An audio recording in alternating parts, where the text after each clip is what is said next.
Hello students, welcome in my YouTube channel. And students, today I am here with a very important topic and a very interesting topic for you, as it is related to India, because it is a topic, importance of Indian trade for Britain. Yes, we know that our country India was a colony of Britain. So what was the importance of Indian trade for Britain? We will know about that in this topic. So let's start the topic. Importance of Indian trade for Britain can be seen in the different ways. I have written these ways. These are the 4 different ways. So we will know about them one by one. Okay, let's start. The trade surplus. First of all, the trade surplus. Students, if you remember, in the previous video, in the just last video, I told you about the trade surplus. The trade surplus, when the export of any country is the value of export of any country is higher than its import, then this difference is known as the trade surplus. Okay, so Britain had a trade surplus with India, and British used this balance trade deficit and other purposes.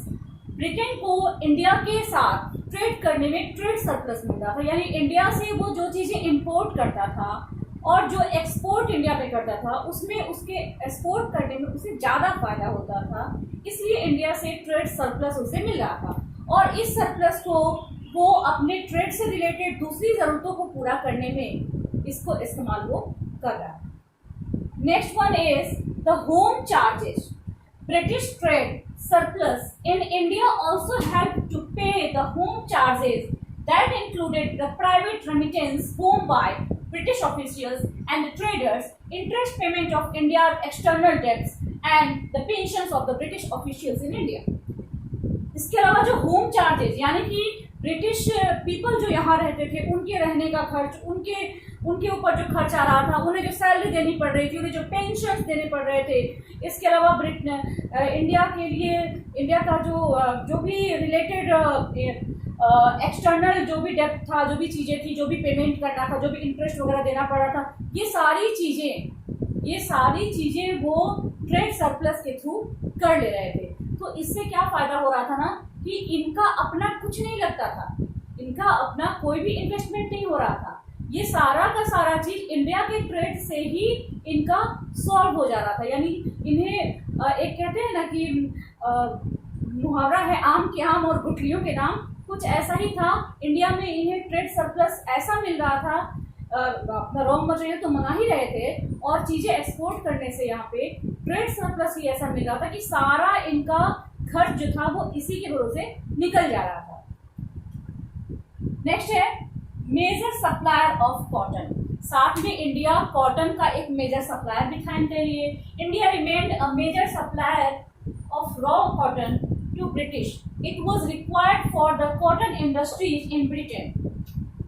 और Britain में जो cotton industries थी उनके लिए ज़रूरी था, भाई उनको जिंदा रहना है तो कॉटन उनको चाहिए, क्योंकि कॉटन ही रॉ मटेरियल ही नहीं रहेगा तो फिर वो टेक्सटाइल कैसे बनाएंगे। तो इसके लिए जो टेक्सटाइल के लिए जो कॉटन था, जो रॉ कॉटन था, वो इंडिया से ही सप्लाई होता था ब्रिटेन को, इसलिए भी इंडियन ट्रेड इनके लिए इम्पोर्टेंट था।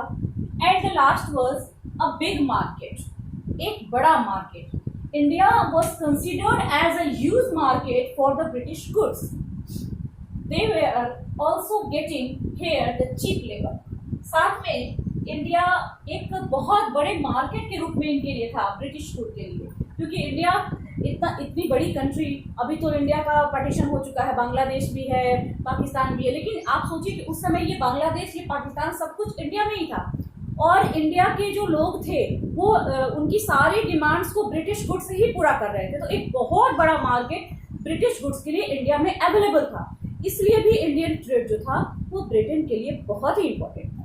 तो यहाँ पर ये टॉपिक कवर करने के बाद आप इस बात को बहुत अच्छे से समझ सकते हैं कि ब्रिटिश जो कहते हैं कि उन्होंने हमें गुलाम बनाया, हम पे रूल किया, तो वो हमें हमारी कमज़ोरी से उन्होंने हमें गुलाम नहीं बनाया, हम ये एक तरह से कह सकते हैं कि अपनी ज़रूरत, उनकी ज़रूरतें हम पूरी कर रहे थे।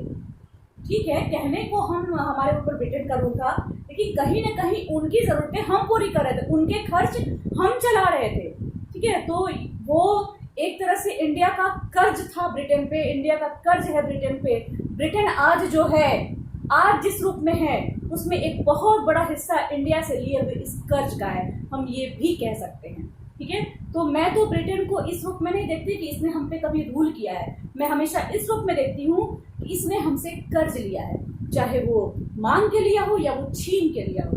ठीक है, इसमें मैं कहीं भी इंडियन फ्रीडम स्ट्रगल को कहीं भी कम करके नहीं देख रही, उसकी अपनी जगह है।